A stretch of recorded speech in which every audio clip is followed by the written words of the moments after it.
Significant figures. I know it's every chemistry student's favorite subject. In this video, we're going to look at some simple math problems, but more importantly, we're going to look at the significant figures behind that. So let's go ahead and take a look at the first example. Very simple addition. Let's just go ahead and do the math first and add those together. We get 21.2000 plus 5.30 equals. When I do that math, I end up getting my answer is 26.5. Okay. Now, when you're adding, the rules for significant figures, adding or subtracting, is you're going to look at your lowest number of decimal places. If I take a look at this first number, the number of decimal places I have is 1, 2, 3, and 4.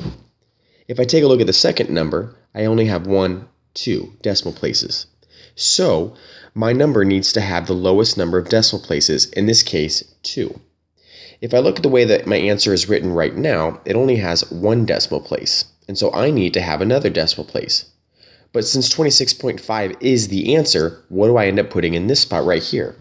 The answer is I'm just going to put an extra 0.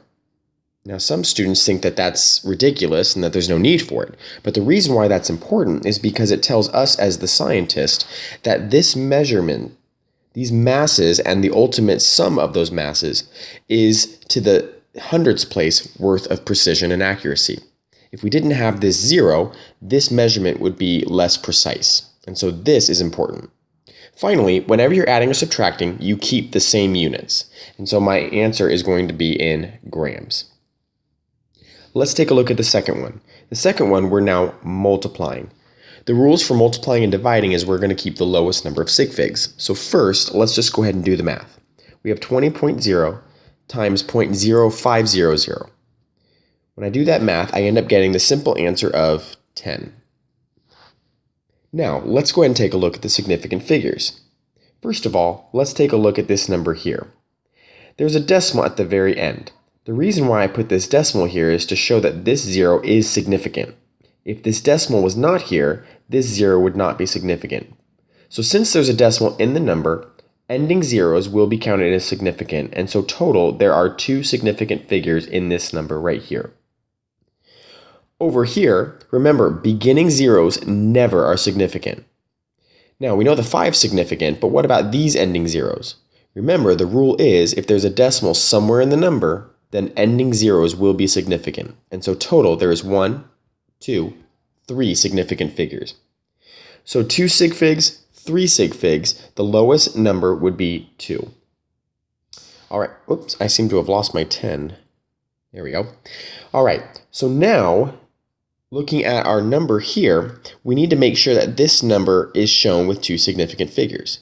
As it is right now, this number only has 1 significant figure. So how would we make the number 10 2 significant figures? Well, just like over here, by putting a decimal at the very end of the number 10, that means that the 0 is significant now. And so this 0 is significant, now making it a total of 2 significant figures.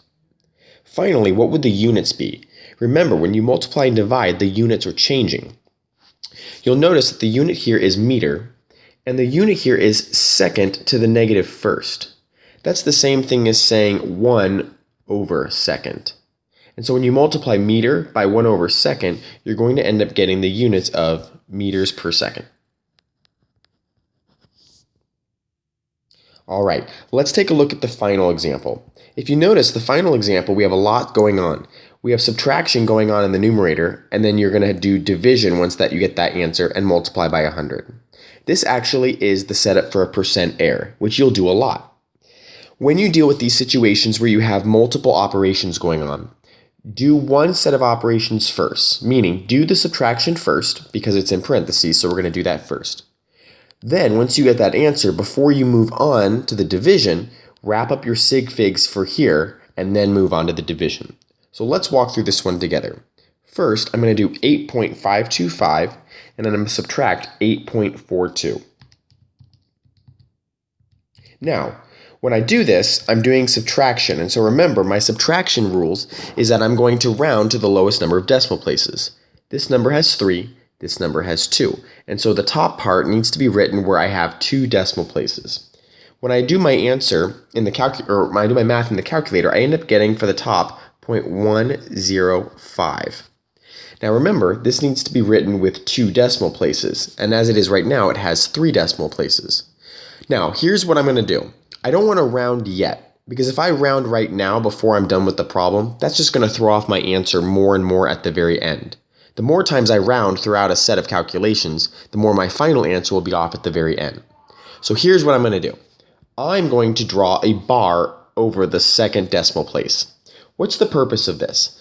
The bar is going to tell me later on that I should have rounded to 2 decimal places. This should have been the last digit written, but instead I decided to keep everything for right now. All right, let's continue. You'll see hopefully how this works out in the end. So now that I've got the top part figured out, I'm going to now divide by the 8.525 that's written down here. All right, let's go ahead and calculate that out. 0.105 divided by 8.525 ends up giving me an answer of 0.0123167, and I don't need to go any further because we definitely know we're not going to have that many sig figs. But anyway, you get the idea. All right, so now we're dividing, okay? So remember, with division, we do the lowest number of significant figures. The bottom number has 4 significant figures. How many significant figures are on the top? Be careful, you don't have 3 significant figures. Remember, this bar reminded me that I should have rounded to this spot. So really, I have 2 significant figures. And so this number right here should be rounded to 2 significant figures.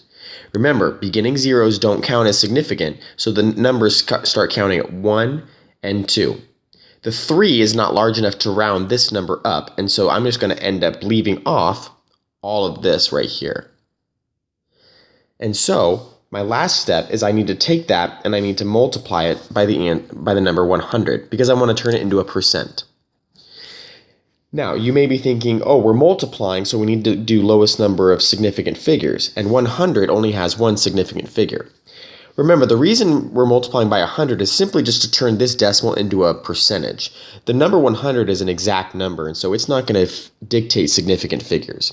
And so, with all that being said, after all those sig figs, my answer is going to be 1.2%. So that's how you calculate when you have multiple significant figure operations going on. It's important to take it slow and be careful along the way.